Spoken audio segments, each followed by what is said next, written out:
England की team अपनी गलतियों से नहीं सीख रही, पॉजिटिव क्रिकेट नहीं खेल रहे, बल्कि सिंपली ये तो अपनी विकेट थ्रो कर रहे हैं। वही खाक कोशिश कर रहा है बेन स्टोक्स। अब जबकि तीनों प्लेयर्स डिक्लाइन पे हैं, अब क्यों बिग बैश लीग ने सिलेक्ट किया? मुझे बताएं इसका जवाब। बाबर आजम का जिक्र आया तो साथ ही रोजी रोटी भी आ गई। बाबर आजम इंजमामुल हक से भी बेहतर खिलाड़ी था।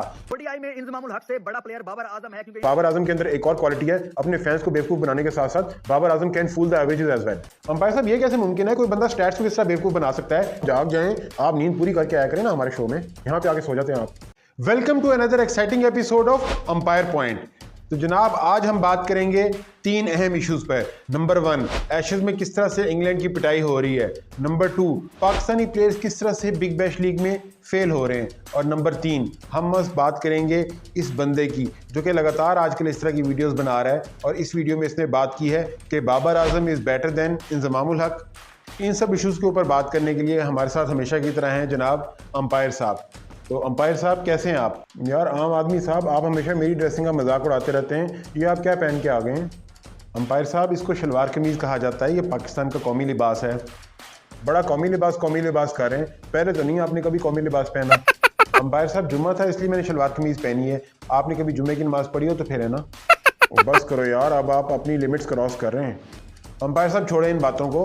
अंपायर साहब, ये बताएं कि एशेज में आपकी फेवरेट टीम इंग्लैंड की इतनी ज़्यादा पिटाई हो रही है, इस बारे में आप क्या कहेंगे? इंग्लैंड की टीम ने पूरी दुनिया में अपना मुंह काला करवा लिया है। बात सिर्फ इस एशेज की नहीं है, इंग्लैंड की टीम तो पिछली 4 एशेज सीरीज से एक भी मैच ऑस्ट्रेलिया में नहीं जीती। लेकिन जो ये पाकिस्तान से हारे थे 2-1 पाकिस्तान आके, और फिर इंडिया के खिलाफ अपने होम पे जो 2-2 से ड्रॉ किया था, ये मेरे ख्याल में बहुत शर्मनाक शिकस्तें हैं जो कि इस इंग्लैंड की टीम को मिली हैं।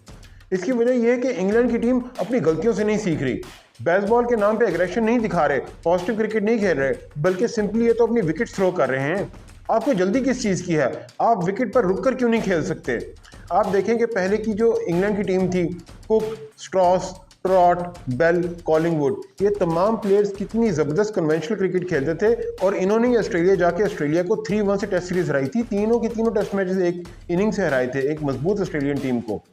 और इसके अलावा जो दूसरे प्लेयर्स थे जैसे केविन पीटरसन और मैट प्रायर, ये भी एग्रेसिव क्रिकेटर थे, लेकिन ये अपनी विकेट थ्रो नहीं करते थे, एग्रेशन के साथ खेलते थे, लेकिन एग्रेशन के अंदर इनकी एक गेम अवेयरनेस भी मौजूद थी। अब देख लें, ये जो टीम है, कभी 2 सेशन में ढेर, कभी 3 सेशन में ढेर, कभी 150 पे आउट, कभी 200 पे आउट। ना इनके पास कोई प्लानिंग है, ना कोई गेम अवेयरनेस है, बल्कि सिर्फ इंग्लैंड का नाक पूरी दुनिया में कटवा रहे हैं।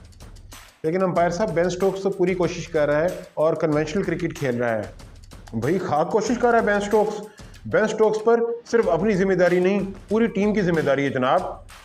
खुद स्कोर थोड़े बहुत कर रहा है, विकेट पर टिक भी रहा है, लेकिन I don't care. Ben Stokes अपनी टीम को क्या इंस्ट्रक्शन दे रहा है, ये चीज़ ज़्यादा मैटर करती है। किस तरह से इंस्पायर कर रहा है, ये बात मैटर करती है।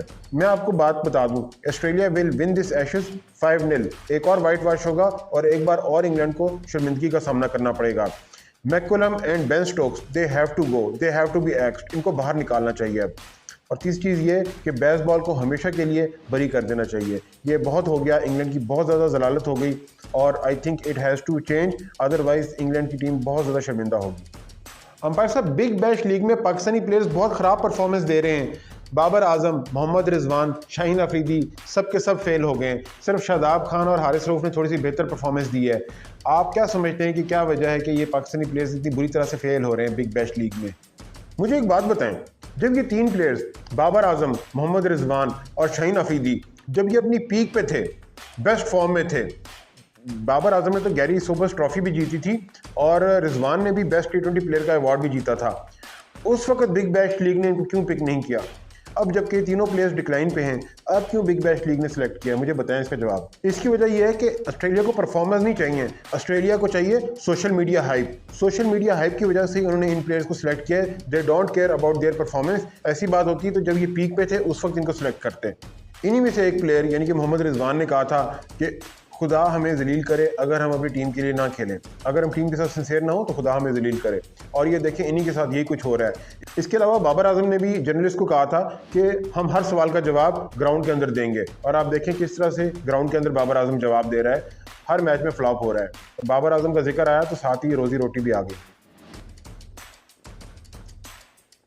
अंपायर साहब, ये बाबर आजम का एक फ़ैन है जो कि आजकल काफ़ी ज़्यादा इस तरह की वीडियोस बना रहा है। इस शॉट में इसने कहा है कि स्टैट्स के जरिए इस बंदे ने साबित कर दिया है कि Babar Azam is better than Inzamam-ul हक। बाबर आजम इंजमामुल हक से भी बेहतर खिलाड़ी था।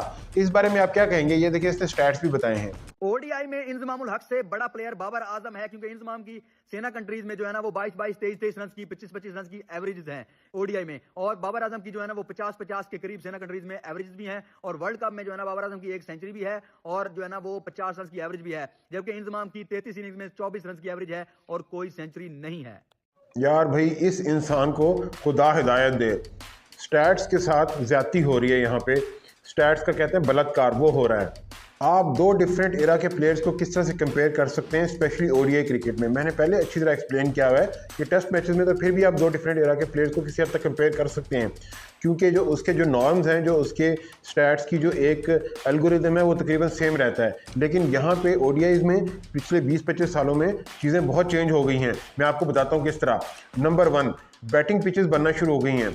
नंबर 2, टीमों की बॉलिंग स्ट्रेंथ बहुत ज़्यादा वीक हो गई है। और नंबर 3, अक्सर टीमें उन वीक बॉलिंग स्ट्रेंथ को भी, जो उनके मेन बॉलर होते हैं, उनको ड्रॉप करते बी और सी प्लेयर्स अपनी टीम के खिलाते हैं, स्पेशली बॉलर्स, ताकि बाकी मेन बॉलर्स को रेस्ट दिया जा सके।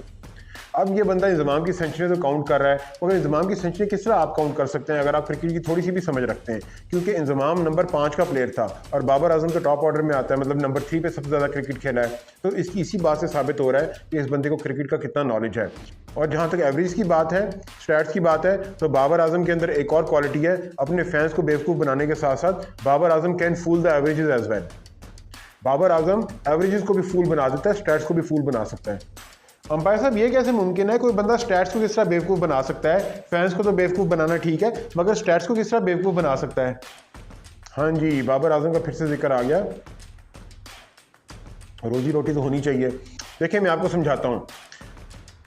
जब आपका मैच इंग्लैंड के अंदर या ऑस्ट्रेलिया के अंदर, इन मुल्कों के अंदर हो, लेकिन उनकी बी या सी ग्रेड बॉलिंग जो है वो उस मैच में खेल रही हो, तो उसमें आप लोड्स ऑफ रन्स बना लें।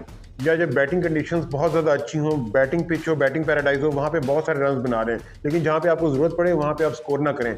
आम आदमी साहब जाग जाएं, आप नींद पूरी करके आया करें ना हमारे शो में, यहाँ पे आके सो जाते हैं आप। जी अंपायर साहब मैं आपकी बात सुन रहा हूँ। जी जी प्लीज़, सॉरी मुझे ज़रा आँख लग गई थी। तो एवरेज तो ये चीज़ नहीं ना देखती, एवरेज तो नहीं देखती कि इसने मुश्किल वक्त में रन्स बनाए या आसान वक्त में रन्स बनाए।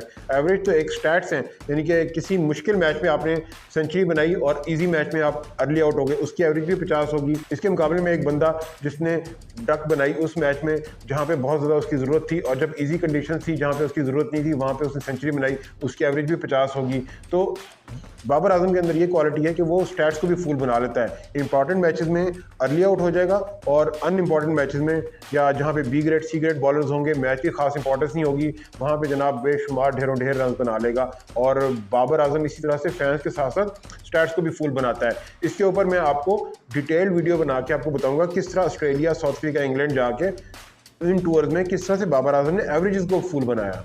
अंपायर साहब आपका बहुत शुक्रिया, आप हमारे शो में तशरीफ़ लाए और अपनी अहम राय से हमें आगाह किया। जी आम आदमी साहब आपका भी बहुत शुक्रिया, आपने मुझे फिर से अपने शो में बुलाया। अगर आप अंपायर के साथ और वीडियोस देखना चाहते हैं तो इस चैनल को सब्सक्राइब कर लें।